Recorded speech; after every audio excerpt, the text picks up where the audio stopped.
이번 시간에는 물줄기경입니다. 물줄기경. 한자어가 포함되어 있는 모양자에 대해서 학습을 해보도록 하겠습니다. 물줄기경자를 정확히 이해하면 이와 관련되어 있는 한자어, 파생되어진 한자 74자를 아주 쉽게 학습할 수 있다는 얘기가 되겠습니다. 그러면 물줄기경자를 한번 살펴보겠습니다. 하나 일입니다.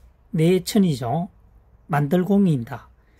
내가 내천 말이죠. 물이 흐르는 내가 하나로 만들어져 있다, 이런 얘기가 되겠습니다. 그래서 물이 한 곳으로 집중적으로 흘러내리는 것이 바로 물줄기라는 뜻이 되겠습니다. 그래서 물줄기경이 되겠습니다. 지하수에도 물이 한 곳으로 집중되어 흐르죠. 그래서 물이 만들어진다, 내처럼 만들어지는 것은 물줄기 지하수가 된다는 뜻이 되겠습니다. 이 한자어를 정확히 알고 있으면 이와 관련되어지는 한자어 74자가 손쉽게 기억 저장될 수 있다는 것을 증명해 보이도록 하겠습니다. 1번입니다. 가벼울 경자입니다. 우리가 알고 있는 수레거죠. 수레거. 수레가 물줄기처럼 간다라고 하는 것은 가볍다는 거죠. 빠르게 간다는 것은 가볍다는 얘기입니다.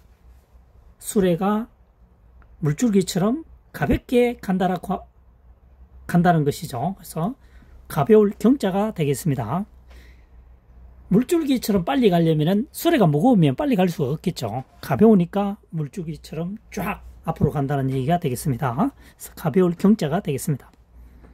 그 다음 두 번째, 지름길경입니다.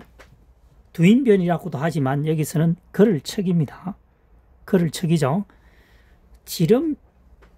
물줄기처럼 뻗어서 간다는 거죠. 그러니까 물줄기가 강하면은 직선으로 갑니다. 사람이 직선으로 걸어가니까 지름길로 간다는 얘기가 되겠습니다. 그래서 지름길경이 되겠습니다. 두 번째는. 세 번째, 목경입니다. 목경.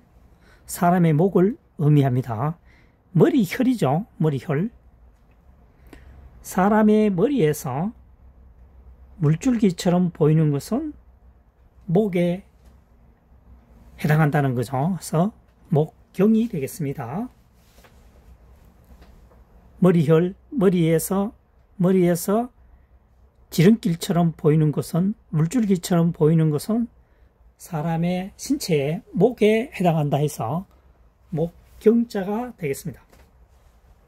네 번째, 굳셀경자입니다. 힘력이죠. 힘력. 물줄기경입니다. 힘이 물줄기처럼 세차게 간다는 거죠. 그래서 힘이 넘쳐 흐른다는 뜻이 되겠습니다. 그래서 굳셀경이 됩니다. 힘이 물줄기처럼 직선으로 넘쳐 흐른다는 거죠. 아주 굳세다는 뜻이 되겠습니다. 굳셀경입니다. 다섯 번째, 좁은 길경입니다. 갈착이죠. 갈착입니다. 물줄기처럼 간다는 거죠. 홍수가 났을 경우에 물이 굉장히 빠른 속도로 가는 것은 좁은 지역이죠. 큰 지역은 옆으로 퍼지니까요. 그래서 좁은 길경이 되겠습니다. 5번, 물줄기가 간다는 거죠. 물줄기가 강하게 가는 곳은 좁은 길이다. 넓은 길은 물이 높이가 약해지죠. 전력으로 퍼지니까요. 그래서 좁은 길경이 되겠습니다. 그 다음 여섯 번째, 경련 일어난다는 거죠. 경련경입니다. 몸에 경련이 일어나다. 그래서 물줄기처럼 병이 든다는 거죠. 경련이 일어나면 힘줄이 바짝 서죠. 물줄기처럼. 때는 경련이 일어난다는 뜻이 되겠습니다. 병들어 기댈력. 물줄기처럼 병든 것은 경련이 일어날 때이다. 그래서 경련경이 되겠습니다. 7번 삼수변입니다. 물수변이죠.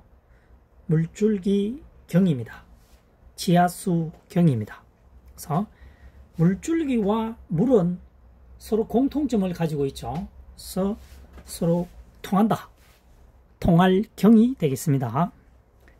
그러니까 물줄기 경이죠. 삼수, 물의 물줄기라는 얘기죠. 그래서 물수를 사용함으로써 물줄기가 물의 원천이라는 것을 보다 명확하게 제시하고 있습니다. 그래서 물과 물줄기는 공통점을 가지고 있기 때문에 여기서는 통할경이 되겠습니다. 통할경입니다. 여덟 번째 지름길경입니다. 사람인변이죠. 사람인변. 변이라고 하는 것은 한자의 좌측에 사용되는 부분을 말합니다. 우리가 알고 있는 사람인은 옆에서 본 모양이죠. 그래서 이 사람인변에 오게 되면 혹시라도 인경이라고 읽을 수도 있습니다. 이런 혼선을 피하기 위해서 간략화시켰습니다. 변형어를 만들었다는 얘기죠. 사람인변이 되겠습니다. 이 사람인을 쓰게 되면 글자가 커지겠죠. 우측으로 커집니다. 가로로. 그래서 사각형을 만들기 위해서는 이렇게 사람인변으로 간략화시키는 것이 혼선을 최소화시킬 수 있다는 얘기고, 한자도 사각으로 네모로 쓰여질 수 있다는 이점이 있겠습니다. 그 다음 마지막으로 9번째 똑똑할 경입니다.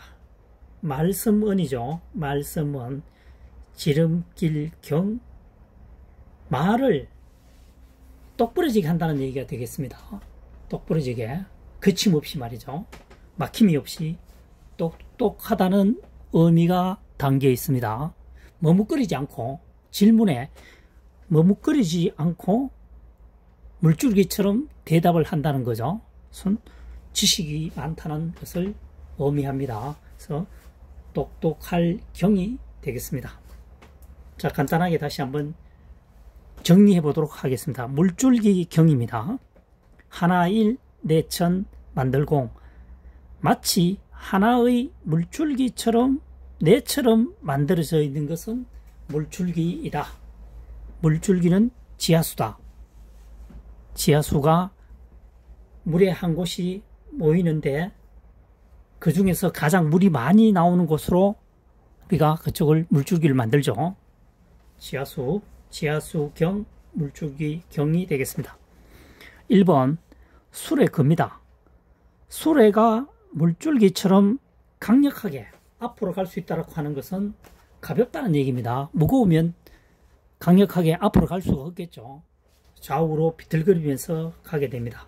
여기서는 수레가 물줄기처럼 앞으로 전진할 수 있다고 하는 것은 가볍다는 것을 의미합니다. 그래서 가벼울 경이 되겠습니다. 두 번째, 지름길 경입니다. 걸을척입니다. 걸을척.